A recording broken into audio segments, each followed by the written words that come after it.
right. Where's Mom?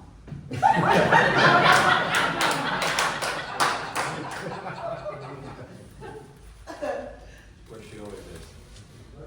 Up in bed. No better? Some things you don't get better from. I know some healers. They've got some training and even some magic left in them. I think we're past magic. What about sacrifice?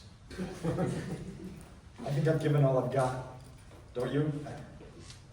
I think I've given to the point of frailty, don't you? I think you're weak. What do you mean by that?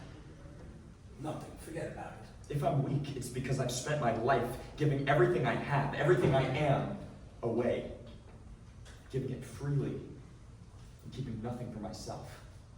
I think you have a home. I think you have comforts that I don't. I think you've always been the favorite son, and that you've got the better part of the deal. Favorite son? Mom and Dad always liked you best. They needed me more. That's what I said. No. Need doesn't necessarily lead to favoritism. More often than not, it leads to resentment. Regardless, I'm still the bad seed. The one with the hot temper and the battle axe. I disappear for years and come home, bathed in blood. You got any coffee? You drink it. Are you going to make another pot? It's after midnight. Oh, you sleep at night now, do you? No, I don't. That's when I write. Then why are you sitting at the kitchen table in the dark with that? I'm writing. Don't you need a light for that? And the typewriter? I don't need a typewriter. I got this. What do you write with a shotgun? I write the great American novel with it. That's what you do. Is that what you're doing? You're writing the great American novel. Everyone should. Before the end. The end of what? A life, a career, whatever. Many die too late and some die too early. They die at the right time, says Nietzsche. Now there's a man who knew what it meant to be a man. Ah! He was frail, sickly, and suffered from constant headaches and poor vision. He was barely a man. Left in the wilderness for one night, he'd be dead and devoured before the sun rose. Yes, but he had a clear vision of what a man was, and you can't fault him for having his reach exceed his grasp. In fact, he should be celebrated for it. The world is a savage place, Robert. Does not give quarter for best intentions and high-minded philosophies. It's not enough to imagine the perfect man. You must become him. It's a failure I know all too well. Your imagination is better than most. Few men could imagine the likes of me. At least some part of me has made it out into this world. Your presence has been felt, whether or not you've traveled far. I have been tethered to this house all my life, yet it's only the last few months that I've written about my home, about Texas. I'm ready to leave the Hyborian age of Samaria and the Atlantis and to write, finally, about the American West, about people and their struggles. After over 100 pulp tales, I finally feel like I have a story worth telling. I have a novel. I'll be damned. A novel. After all these years. Yes. Finally, like a real writer. You are a real writer. You're biased. Of course, we're family. Because you're not real. That's hurtful. I don't mean it to be. Well, it settled me. Shook me. Oh, you'll survive. I wrote you to be tough. I know I'm not real in the sense that I was born. That your mother is really my mother, but we have it better than that.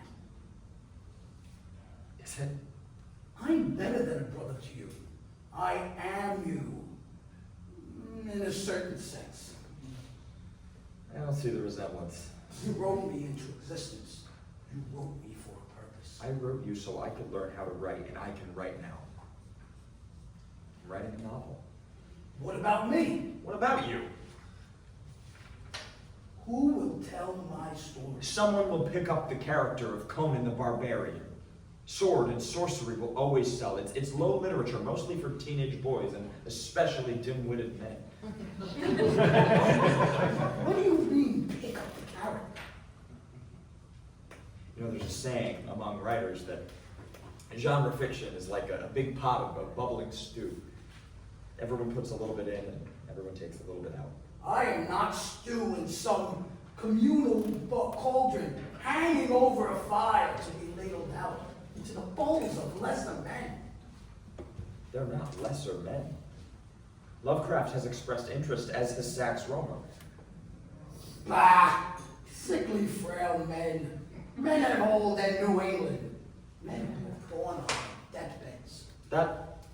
That's unfair. They are every bit the writer that I am. They are weak. You called me weak just moments ago. Yes, you are weak. But you made me. I was your first creation. I was the version of you that you wanted the world to see. Your body would never last for a proper winter. But your heart, it's fire, Robert. Your heart gave birth to me. The heroes of those other men's books are dandies and scientists. Sad little detectives and dabblers in magic. Their own worlds overwhelm them. You built worlds for me to conquer. You're only weak because your line is weak. Our mother is weak. It's a defect of birth, not character. What's all this talk of weakness? Mother, you should be in bed. I am in bed. And I'm here. And I'm with your father in his dreams. How can that possibly be? You are sitting at my kitchen table with a shotgun and no typewriter. There is a barbarian in my kitchen. The Texas night is both empty and full of bright stars and humming crickets and the distant roar of impossible animals. These are the ways a little bit of strangeness can impact a normal life. That doesn't make any sense. Oh, it does if you don't really think about it. I don't understand. That's okay. I'm here, and I feel younger than I have in years. There's no pain, and I want to have one last conversation with my boys. Don't say that. Robert, you are too old to stubbornly rebel at the death of a parent. You have known this was coming for years. I am nothing in this world if not ill-prepared. Well, that is my fault. No, nothing is your fault. I'd be lying if I didn't say I love the way you see me. I'm gonna hold on to that for a little time I have left. But we need to talk. I think that Conan and I are here to try and keep you from doing what you're planning to do. Is this about the novel? Is this about the westerns I'm writing? You never liked my stories anyway. What do you care what I write? That's true, Barbarians and Dragons aren't my cup of tea, but I liked that you were writing them. I liked that other people liked them. That made me proud. They don't matter that much. I do not deserve to end like this. I was a barbarian, a slave and a king. I have battled my way from Primaria through the Pictish wilderness, through Namibia and Aquilonia, all the way to the Black Kingdoms of the South. And I was the child of a country doctor who never met a rich girl quick scheme that he didn't fall for. And I was dragged to every cow town and boom town in Texas, from Dark Valley to Wichita Falls to Crosscut. You got a crown out of your deal. All I got was the knowledge that the world was a rotten place with nothing but rotten people in it, and that is a shameful thing for a 9-year-old boy to be learning. It is a shameful thing for a 9-year-old boy to spend his days knowing how much his parents hated each other. You and me both had our trials and tribulations, Conan. I have killed kings and monsters and old gods. It is cowardly to force me to meet my end in a kitchen in Texas. I will have you know that this is where you were born. I remember it well. Robert created you right here in this kitchen. I came in here to make coffee. It was early in the morning, October, wasn't it? 1932? Yes, October 5th. Right. And there was a chill in the air, and I had to wear my robe. And when I entered the kitchen, Robert was typing and talking to himself, and the floor was covered with crumpled sheets of paper, discarded passages and full pages, both typed and handwritten. And I thought, how much our tile floor looks stained with ink. And then Robert shouted at the top of his lungs, there on the floor where the monster had died, there lay like a tangible shadow, a broad, dark stain that could not be washed out.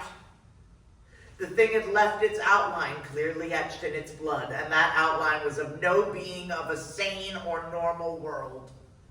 Grim and horrific, it brooded there, like the shadow cast by one of the apish gods that squat on the shadowy altars of dim temples in the dark land of Stygia. And then he leapt up and he hugged me and he told me he had done it. He finally wrote the story that would start his career. He wrote the story that Weird Tales magazine wanted him to write. And he was sure they would accept it now, and he was sure that this was the hero they wanted. Robert, you never told me the story of my birth. There's a lot I haven't told you. But that story, the phoenix on the sword, I became king in that story. Yes. And in the following stories, you were a slave and a barbarian. You lived your life in reverse. You were born in blood and triumph, and I worked backwards from there. It's the nature of pulp stories. Everything is out of sequence. There's no consistency to this life. It's just a series of bold moments, and I'm tired of bold moments. I'm your mother, and I'm telling you that I've lived a life of very few bold moments. And all the blood I've shed did not come from triumphs. It is okay to live in fantasy. From time to time, it's a gift. I love books, but I'm no writer myself, but I've heard that the best advice for writers is to write what you know. But honey, I don't believe that. Not when what you know is this life in a little house in a nowhere kind of town. With your father and me. It was a good life.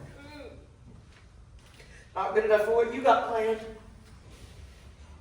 Not good enough to freeze it all in one moment. It's just a novel. It is a period on the end of a last sentence. It is a life. From birth to death. And you should stick with the stories out of sequence. Stick with the bold moments. Let other people figure out the timeline later. I am not ready to go. I am not ready to face this defeat. We all gotta be ready to go. You're gone, aren't you? I'm slipping away. I don't want to let you go. Then don't. I spent so long taking care of you. I don't know what my life would be without that part of it. I don't want to know. I don't want you to. Well, then don't let me tell more stories. Let it pop up in magazines, base a character on me. Let my death be a page. just crumpled up and left on the kitchen floor. Don't let it be a novel. Finished and shelved and never read. There is a life in a story, and there's life in a magazine that you just don't find anywhere else. That part's over. This is the next part and everything that comes after it. No! This is not the way it ends. I am you. I am everything you wanted to be in this world. I am strong where you are weak. I am bold where you are timid. But in order for me to be who I am, those things must be in you. Somewhere, you are the writer of my story. You lived through my conquest. I have strolled across the entirety of the ancient world. You have barely left Texas. I have had many women. You've barely had one. You're giving everything away. And for what? You don't know who I really am! Yes, we do. More importantly, we know who you could become if you set your mind to it. Once I slipped away for good, there's nothing holding you here. You could go. You could travel. I mean, you read so much about ancient Scotland. You love those books. Now you can go there. You can write there. You can tell more stories about Conan and his battle with the Picts. And you can go anywhere. You don't have to stay here to finish your novel. You don't have to finish anything. Didn't it ever occur to you that I never left our home? Because I know in my heart that every other place is just as bad, and for all its faults, this place was at least home. That you made it home, that growing up, drifting from flophouse to flophouse, Dad making and losing all of our money over and over, it was you reading me poetry every day, making me love literature the way you did that made it bearable. And now that you're going, who is going to read to me now? You haven't needed me to read to you in years. Yes, I have. I just couldn't bring myself to ask for it, and you're not me. Your first story, The Phoenix with the Sword, was a rewrite of my story, By This Axe I Rule. And you weren't the hero, and you didn't even exist. That was a story about a barbarian named Cole, a sad, philosophical warrior who didn't care about taking a wife. He was a solitary and tragic figure. He was me. But that didn't sell. Nobody wanted that story. Nobody wanted that hero, so I added more violence and more magic and more sex. I created you because you're what the reader wanted, not what I wanted. And I stayed in this house because you needed me. Because I made it, so you needed me. I could have left any time, but I was scared and I was sad. You were sick all the time, so it made it easier to stay. It felt cruel not to. It made me feel like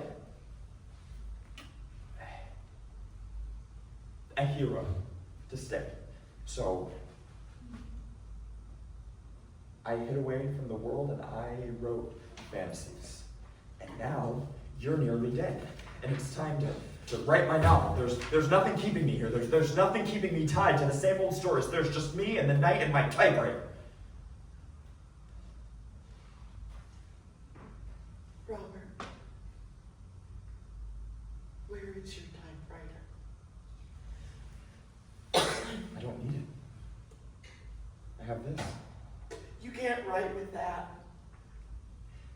Great writers can write with anything. They can write through anything. Nabokov wrote on index cards. Victor Hugo wrote naked and shivering. As I wrote, I would scream my words into the Texas night, trying to fill that void with something, with heroics and lust and triumph and everything else that I couldn't find in this small kitchen at this table. Those stories boomed. But the time for them is over. A novel is, despite its length, a smaller thing. It should have only one moment of sound to hold of it. That final click of the key, the pop of the type slug against the ribbon, the mark it leaves on the paper, that last period. That small circle that holds a life.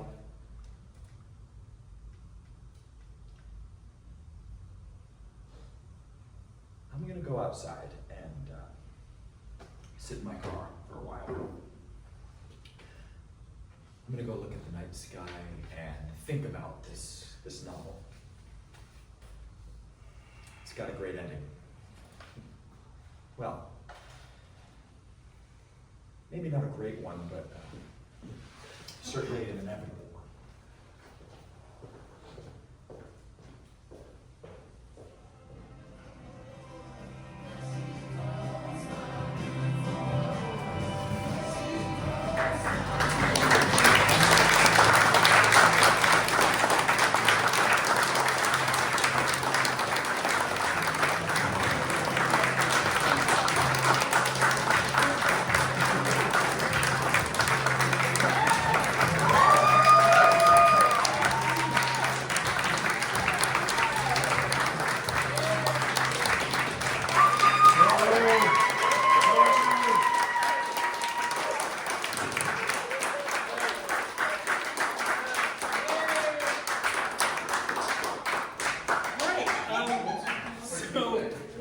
First things first, I mean, a round of applause for these incredible actors.